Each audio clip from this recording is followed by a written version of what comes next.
Hello guys, welcome to my YouTube channel. কেমন আছো তোমরা? এখন আমরা কথা বলবো হচ্ছে অ্যামাজন প্রাইমে রিলিজ হওয়া সিনেমা, যেটার নাম হচ্ছে ছোড়ি টু, স্টারিং নুসরাত ভরুচা। তো এটা একটা সিকুয়াল ফিল্ম, 2021-এ আসা সিনেমা ছোড়ির পার্ট টু এইটা। তো এই সিনেমাটা ফাইনালি আমি কমপ্লিট করলাম। এখন কেমন লাগলো ছোড়ি টু সেটা নিয়ে কথা বলবো। চলো ভিডিওটা শুরু করা যাক। তো কেমন হলো ছোড়ি টু? তো ছড়ি সিনেমাটা আমি কিছুদিন আগেই দেখি, যখন ছড়ি টু রিলিজ হয়, ঠিক আছে, যখন চর্চায় ছিল ফিল্মটা ভালো, তো তখনই আমি সিনেমাটা দেখি। ছড়ির ফার্স্ট পার্টটা বেরিয়েছিল 2021-এ, তখন থেকে আমার দেখাই হয়নি, মনেই ছিল না যে ছড়ি বলে একটা ফিল্ম আছে। তারপরে 2025-এ মানে এখন যখন কিছুদিন আগে এই সিনেমাটা রিলিজ হলো ছড়ি টু, তখন এই সিনেমাটা নিয়ে হালকা কথাবার্তা হচ্ছিলো যে সিনেমাটা একটা মিক্স রিভিউ পাচ্ছে, মানে সিনেমাটা অতটা নাকি ভালো হয়নি, ভালো হওয়ার চান্স ছিল। তো আমি ফাইনালি প্রথমে ছড়ি ওয়ানটা দেখি, যেটা 2021-এ রিলিজ হয়, কারণ সেটা আমার দেখা ছিল না। সেটা দেখে আমার চ্যানেলে আমি রিভিউ দিই, আমার চ্যানেলে আছে, অবশ্যই আপনারা গিয়ে চেক আউট করবেন। তো এখন আমি ফাইনালি কালকে ছড়ি টু দেখলাম। তো কেমন রিয়াকশান আমার? ছড়ি টু এক লাইনে যদি আমি রিভিউ করি, আমি এইটুকুই বলবো যে ছড়ি টুও কিন্তু খুবই একটা বিলো অ্যাভারেজ ফিল্ম। বাট ফিল্মটার যে মেসেজিংটা দিচ্ছে প্রথম পার্টের তুলনায় সেকেন্ড পার্টে আরও একটু বেশি।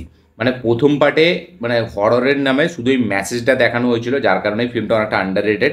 এবং ফিল্মটা সত্যি মানে এই যে মানে একটা হরর ফিল্ম, সেখানে কোনো জাম্প স্কেয়ার নেই, সেখানে কোনো স্ক্যারি মুভমেন্টস নেই, কোনো হরর এলিমেন্টস নেই, ঠিক আছে, শুধু একটা মেসেজিংয়ের নামে ফিল্ম চালিয়ে দেওয়া। দেখুন, এই যারা সিনেমা দেখে, ঠিক আছে, যারা সিনেফাইলস, যারা প্রচুর রকম সিনেমা এক্সপ্লোর করে, ওয়ার্ল্ড সিনেমা বলি বা আমাদের ইন্ডিয়ান সিনেমাই বলি, তো তাদের কাছে না এই মেসেজিংগুলো কোনো নতুন ব্যাপার নয়। আপনি যখন একটা হরর ফিল্ম দেখছেন, তখন আপনি সেই হরর এলিমেন্টসগুলো পেতে চান, সেই হরর ভাইবসটা পেতে চান, নাকি তাতে কোনো মেসেজ, ঠিক আছে। হ্যাঁ, মেসেজ যদি থাকে নিচের লেয়ারে, সেটা তো অবশ্যই ভালো। এবং এখন যা সিনেমা হয়, প্রত্যেকটা সিনেমায় কিছু না কিছু মেসেজ থাকে। আগে সিনেমা হতো এন্টারটেনিংয়ের জন্য, মাঝখানে মানে 2010-এর পর থেকে বেশিরভাগ সিনেমাই হয় হচ্ছে আমাদের এর মানে মেসেজিংয়ের জন্য। মানে একটা কিছু কোনো একটা সাবজেক্ট ধরলাম, তার নিচে একটা আন্ডারলাইনে একটা মেসেজ থাকবে। এবার সেটা ভালো, সেটা প্রত্যেকটা সিনেমাতেই থাকাই ভালো, কারণ সিনেমা থেকে অনেক কিছু সোসাইটিকে শেখানো যায়। আবার সোসাইটি সেটা ভালো হিসাবেও নিতে পারে, খারাপ হিসাবেও নিতে পারে। তো এইখানেও মানে এই যে হরর সিনেমায় যে এরকম একটা দেখালো যে একটা চায়, মানে কি বলবো, এই যে মেয়েরা মানে মেয়ে হলে খারাপ একটা প্রথা আছে একটা ওই এখনকার অনেক গ্রামে, ঠিক আছে, মানে 2021 সালেও যদি আমি দেখি, তখনও হয়তো অনেক জায়গায়, অনেক এখনও হয়তো আছে, যে অনেক গ্রাম আছে যে এই যে জায়গায় যেখানে মেয়ে হওয়াটা তাদের কাছে অশুভন মনে হয়, মানে হচ্ছে মানে কি বলবো, একটা অশুভ মনে হয় তাদের। ওই যে তাদের সাম্রাজ্য, ঠিক আছে, তাদের যে একটা লেগেসি, সেটাকে টানতে পারবে না মেয়েরা, এবং মেয়েরা মানেই হচ্ছে খারাপ, ঠিক আছে, তাই জন্য মেয়েদেরকে মেরে দেওয়া হয়। তো ছড়ি সিনেমায় আমরা যেটা দেখলাম, সে মেসেজিংটা খুব ভালো, সেটা বেশ ভালো, বাট সেটাকে যে প্রেজেন্ট করার যে ব্যাপারটা, ঠিক আছে, বা এক্সিকিউশন লেভেলে, সেটা কিন্তু সেই লেভেলে ফুটে উঠে আসে না। কারণ আপনি যদি কিছুটা হেভি হরর কিছু দেখতে দেখতে ফিল্মটার সাথে এঙ্গেজ থাকতেন, ফিল্মটার যে ওয়ার্ল্ড বিল্ডিংটা সেটা খুব সুন্দর হতো, তাহলে কিন্তু সেই মেসেজটা আপনার সাথে কানেক্ট করতো। কারণ এখানে মানে কি বলবো, অনেক অডিয়েন্স যারা জেনারেল অডিয়েন্স, তারা হয়তো এই মেসেজটা দেখতে আসেইনি, তারা এসেছিল ভয় দেখতে, মানে ভয় পেতে তারা এই সিনেমাটা দেখতে বলছিল। বাট লাস্টে যখন তারা এই মেসেজটা দেখছে, তারা মানে ভাবছে যে ঠিক আছে এটা হয়, বাট মেইন যে জিনিসটা, আমি সিনেমাটা দেখতে এসেছি হরর ভাইবস পাওয়ার জন্য, সেই হরর ভাইবসটা কোথাও গিয়ে পাইনি। এবং সেম হয় এখানে ছড়ি টু এর সাথে। ছড়ি টুতেও একটা খুবই স্ট্রং মেসেজ আছে, যে বাল্য বিবাহ নিয়ে, ঠিক আছে, মানে আগে যেরকম হতো, যে ছোটো 5-6 বছরের বাচ্চাদের বিয়ে দিয়ে, মানে এখানে অনেক ছোটোই দেখে, যদি এত ছোটও না, মানে 9-10 বছর 11 বছর বাচ্চাদের বিয়ে দিয়ে দেওয়া, বাচ্চা মেয়েদের, ঠিক আছে, বড় বড় রাজাদের সাথে। তো এরকম যে ব্যাপারটা এখানে দেখানোর চেষ্টা হয়েছে, যেটা আমি ডিটেলে যেতে চাই না, কারণ এই ব্যাপারটা আপনারা সকলেই জানেন। আমি তো প্রচুর দেখেছি, অনেক সিনেমা এগুলো দেখেছি, ঠিক আছে, অনেক জায়গাতে পড়েওছি। তো আগে এগুলো বিশাল লেভেলে হতো।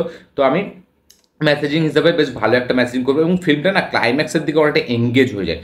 মানে পুরো ফিল্মটা থ্রু আউট স্ক্রিন প্লে 2 ঘন্টা 12 মিনিটের ফিল্ম, ঠিক আছে, মানে ফিল্মটার ফার্স্ট পার্ট যখন আপনি একবার মেন যে ভূতটা সেটাকে যখন আপনি দেখে নিচ্ছেন না, তখন কিন্তু এই ফিল্মটা তারপর থেকে সেই ফিয়ারটা আনতে পারছে না। কারণ এখানে ভূতের যে ডিজাইনিং, ঠিক আছে, তাকে যেভাবে প্রেজেন্ট করেছে সোহা আলী খানকে, ঠিক আছে, তার যে মানে ডিজাইনিংটা, সেটা এতটা বেকার, এতটা মানে ফালতু মনে হয়, এতটা ক্লিসে ভিএফএক্স মনে হয়, যার কারণে সেই ভয়টা প্রথমবারই আমাদের কেটে যায়। এবং তারপর দিয়ে সেই ভয়টা আমরা পাইনি, এবং তারপরে আমরা ভয়ের জায়গায় অন্য কিছু দেখতে পাচ্ছি, ঠিক আছে, মানে অন্যই একটা জিনিস আমাদের সামনে দেখানো হচ্ছে। এবং এই যে মানে কি বলবো, এই যে নুসরাত ভারুচাকে ধরে নিয়ে চলে গেল, ঠিক আছে, তারপরে তাকে যেখানে রেখে দিয়েছে, সেই জায়গাটাতে সেই জায়গাটা, গ্রামটার ওই যে গুফাটার মধ্যে সিচুয়েশনগুলো দেখাচ্ছে না, সেগুলো কোথাও গিয়ে সেইভাবে আমরা কানেক্ট করতে পারছি না। সেখানে কোনো হরর এলিমেন্টস নেই, সেখানে কোনো মানে ব্যাপক কিছু থ্রিল মুভমেন্টস, ঠিক আছে, সেখানে কিছু হেভি আমরা মানে এঙ্গেজিং স্ক্রিন প্লে দেখছি, সেখানে না, সেখানে স্ক্রিন প্লেটা খুবই অনেক হরর ফিল্মে আমাদের দেখা, বা ছড়ি ওয়ানে যেগুলো হয়েছে সেগুলোই রিপিট অনেক করেছে ছড়ি টুয়েতে, যে সে অনেক কিছু সে দেখতে পাচ্ছে নুসরাত ভরুচার ক্যারেক্টারটা, তারপরে একটা টাইমের পর তার মধ্যে সেই জিনিসটা চলে আসছে। তো এইখানেও সেম জিনিসটাই রাখা হয়েছে, ঠিক আছে। বাট লাস্টে যেভাবে প্রেজেন্ট করেছে হালকা একটু এঙ্গেজিং লাগে, যেহেতু ফিল্মটা শেষের পথে, ক্লাইম্যাক্স আমরা দেখবো, ঠিক ক্লাইম্যাক্স ফিল্ম যতই খারাপ হোক ফিল্মের ক্লাইম্যাক্স দেখতে আমরা সবসময় বসে থাকি, সবসময় পছন্দ করি। তো এইখানেও সেটা রাখা হয়েছে, এবং এখানেও লাস্টের দিকে একটু এঙ্গেজিং মনে হয়, কারণ এখানে একটা জিনিস আছে, একটা ব্যক্তি আছে, একটা রাজা আছে, যাকে কিনা তুম্বারের মতো প্রেজেন্ট করা হয়েছে। মানে তুম্বার সিনেমায় আমরা হাস্তারকে যখন দেখি, বা হাস্তার, বা এই যে মানে সোমসার ক্যারেক্টারটার একটা মা ছিল, মা না মানে তার ছেলে, হ্যাঁ, সে ছোটোবেলায় মানে দেখতো, একটা জিনিস দেখতো, তো সেই মানে একটা দাদি ছিল, ঠিক আছে, তো সেই দাদিটাকে হাস্তার বলে ভয় দেখানো হতো। তো সেই দাদিটা যেরকম মানে ডিজাইনিং, তাকে যেরকম লুকিয়ে রাখা হতো, এইখানে কিন্তু ঠিক সেইভাবে এই রাজাটাকে লুকিয়ে রাখা হয়েছে। সে অনেক পুরনো, অনেক বছর তার বয়স। এই মেয়েটা গল্পটা যদি বলে দিই, ঠিক আছে, যেখানে একটা রাজা আছে, সেই রাজাটা মানে রোদে বেরোতে পারে না, রোদে বেরোলে তার চামড়া জলে। এখানে একটা বাচ্চা মেয়ে আছে যেটা নুসরাত ভরুচার মেয়েটা, সেও রোদে বেরোলে জলে। এবার সোয়া আলী খান, সেও রোদে বেরোলে জলে, ঠিক আছে। সোয়া আলী খান এখানে দাসী এই রাজাটার। এবার এই রাজাটা তখনই ঠিক হতে পারবে, বাইরে বেরোতে পারবে, যখন কোনো সূর্যতে যে বেরোয়, সেরকম কোনো বাচ্চা মেয়ে, মানে যে একটা বাচ্চা মেয়ে যে সূর্যতে বেরোলে তারও গা জ্বলে, তো এরকম কোনো মেয়ের সাথে তার বিয়ে দিলে, বাচ্চা মেয়ের সাথে তার বিয়ে দিলে, তবে এই কার্সটা তার কাটবে, ঠিক আছে, মানে এই রাজারা তবে মুক্তি পাবে এবং তবে বাইরে বেরোতে পারবে। তাই জন্য এখানে নুসরাত ভরুচার যে ক্যারেক্টারটার মেয়েটা, ঠিক আছে, বাচ্চা মেয়েটা, তাকে নিয়ে আসা হচ্ছে ধরে, এবং তাকেই মানে কি বলবো, এই রাজাটার সাথে বিয়ে দেওয়ার চেষ্টা করানো হচ্ছে। এইটা নিয়েই মেন গল্প, এইটা নিয়েই পুরো ফিল্মটা এগোতে থাকে। তো সব কিছুই করা হলো এই বাল্যবিবাহ বা এই বাচ্চা মেয়েদের যে বিয়ের প্রথাটা যেসব দেখানো হতো, বা এখনও যেটা হয় হালকা হালকা, মানে অনেক জায়গায় আছে, অনেক গ্রাম আছে যেখানে আমরা হয়তো পৌঁছতে পারি না, বাট সেখানে এইসব প্রথা এখনও মানে, সেখানে মেয়ে মানে মেরে দেওয়া হয়, ঠিক আছে, মেয়েদের কোনো অস্তিত্বই নেই। তো অনেক গ্রাম এখনও আছে, তো ঠিক আছে। এবং যেহেতু এই সিনেমাটা হয়তো মেকার্সরা আগে থেকেই জানতো যে এই সিনেমাটা থিয়েটারের জন্য না, তাই জন্য একটা ডিসিশন ভালো করেছে যে তারা ওটিটি রিলিজটাই বেছে নিয়েছে, কারণ এটা প্রচুর লোকের কাছে পৌঁছাবে। বাট একটা মানে যারা এই ফিল্মটা অ্যাজ এ হরর ফিল্ম দেখতে বসবে, তারা তো আগে থেকে জানে না, না আমি জানতাম ছড়ি দেখার আগে যে এখানে কোনো সোশ্যাল মেসেজ আছে, ফিল্ম তো দেখার পরে মেসেজটা বুঝতে পারবো। বাট যারা একটা হরর ফিল্ম হিসেবে দেখবে, তারা কিন্তু খুবই ডিসঅ্যাপয়েন্টমেন্ট হবে।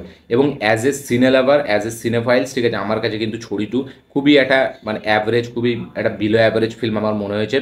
মানে কী বলবো, পারফরমেন্সের দিক থেকে যদি আমি বলি, নুসরাত ভরুচের পারফরমেন্স লাস্টের দিকে খুব স্ট্রং হয়ে যায়, এবং লাস্টে তার পারফরমেন্স ভালো, প্রথম পার্টের তুলনায় এখানে তার পারফরমেন্স আমি বলবো বেশ ভালো। বাকি আর ক্যারেক্টার যদি কথা বলি, সোয়া আলী খান, তাকে আমার ঠিকঠাক লেগেছে, হেভি কিছু মনে হয়নি।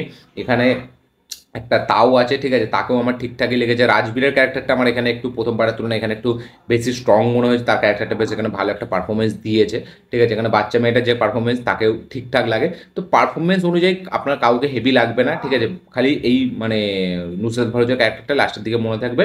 এবং ওই যে রাজাটা যাকে গুফার মধ্যে থাকে, যে তাকে দেখার একটা আলাদা কিউরিয়াসিটি থাকবে। বাকি ওভারঅল মানে ফিল্মটার মধ্যে সেরকম কিছুই নেই। বাকি সেম ওই ছড়ি ওয়ানে যেটা দেখেছিলেন, ছড়ি টুয়েতেই সেটা, খালি মেসেজিংটা এবার পুরো ডিটেলসে দেখিয়েছে। প্রথম পার্টেরই কন্টিনিউয়েশন হচ্ছে ছড়ি টু। তো যারা প্রথম পার্ট দেখেনি, তাদেরকে প্রথম পার্টটা দেখলে আরও তাদের বেটার মনে হবে, ঠিক আছে। যদিও সেরকম কিছু কানেকশন মানে নেই, বাট প্রথম পার্টটা দেখলে আরও বেশি রিলেট করতে পারবেন। তো পারফরমেন্স ওয়াইজ ঠিকঠাক, স্ক্রিন প্লে ওয়াইজ মানে খুবই অ্যাভারেজ আমার মনে হয়েছে লাস্টের 10 মিনিট ছাড়া। এবং মানে কী বলবো, আর যদি আমি এর কথা বলি, এক্সিকিউশন, প্রেজেন্টেশন, সেটা তো খুবই বেকার। মেসেজিংটা ঠিকঠাক আমি বলবো, একটা স্ট্রং মেসেজ, ঠিক আছে, বাট মেসেজটা যে প্রেজেন্ট করার যে ব্যাপারটা, যে একটা ওয়ার্ল্ড বিল্ডিং লাগবে, বা যে একটা ইনভেস্টমেন্ট লাগবে, যে ফিল্মটার সাথে আপনি ইনভেস্ট হয়ে যাবেন, কানেক্ট হয়ে যাবেন, সেরকম কোনো এলিমেন্টস এখানে আমরা দেখতে পাই না। হরর এলিমেন্টস তো নেই, হরর ভাইবস তো নেই, স্কেরি মুভমেন্টস নেই, জাম্প স্কেয়ার নেই, কিচ্ছু নেই। সব কিছু মিলিয়ে একটা বিলো অ্যাভারেজ ফিল্ম আমার মনে হয়েছে ছড়ি টু। আপনারা যারা ছড়ি টু দেখে নিয়েছেন, অবশ্যই কমেন্টে লিখে জানাবেন আপনাদের কী বক্তব্য, কী মতামত, কী রিয়াকশন। যারা এখনো দেখেননি, দেখবেন ভাবছেন, তারা অবশ্যই একবার চেক আউট করুন। চেক আউট করে অবশ্যই কমেন্ট করবেন আপনাদের কী বক্তব্য, কী মতামত, কী রিয়াকশন। কারা কারা আছেন যারা ছড়ি ওয়ান দেখে নিয়েছেন অলরেডি, বাট ছড়ি টু এখনও দেখা হয়নি, বা ছড়ি ওয়ানও দেখে নিয়েছেন, ছড়ি টুও দেখে নিয়েছেন, তারা অবশ্যই কমেন্ট করবেন যে দুটো পার্টের মধ্যে কোন পার্টটা আপনাদের বেটার মনে হয়েছে, এবং মানে দুটো পার্টি কি আপনাদের ভালো লেগেছে না খারাপ লেগেছে, অবশ্যই কমেন্টে লিখে জানাবেন। ভিডিওটা ভালো লাগে থাকলে লাইক, শেয়ার, কমেন্ট করে দেবেন। চ্যানেলটি তুললে চ্যানেলটিকে সাবস্ক্রাইব করবেন, বেল আইকনটি প্রেস করতে ভুলবেন না। দেখা হচ্ছে পরের ভিডিওতে, ততক্ষণের জন্য।